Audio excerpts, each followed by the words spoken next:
The spine scorpion suture passer is ideal for closing the fascia at the end of minimally invasive spine procedures. The low-profile design allows for easy access to the fascia at all depths for procedures done through either a tubular or mini-open approach. The scorpion automatically passes and retrieves multiple types of suture, including O and 2O resorbable suture. To load, depress and hold the handle so that the tip of the needle is deployed from the foot. Once the needle is exposed, create a loop with the suture so that there is roughly 1 inch of tail, and then wrap the suture over the needle. Pull the suture snug so that it engages with the notch at the tip of the needle. While continuing to hold the suture snug, release the handle so that the needle retracts, pulling and loading the suture into the foot.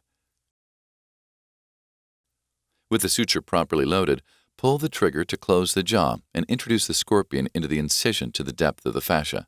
Once the proper depth has been achieved, open the jaw of the scorpion and slide the foot under the fascia. Gently close the jaw to grasp the fascia, manipulating as needed. Squeeze the handle to advance the needle, passing the suture through the fascia. Once complete, release the trigger and handle. The jaw will automatically capture the suture, and the instrument can be removed from the incision. To remove the suture, pull the trigger to close the jaw and squeeze the handle to advance the needle while using your opposite hand to pull the suture. Reload the suture into the scorpion and pass through the other side of the fascia. Using a new suture, repeat the previous steps.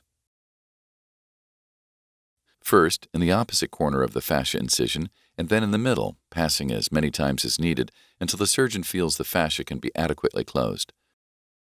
Depending on the depth of the incision, a knot pusher may be required to appropriately tie the knots and secure the suture.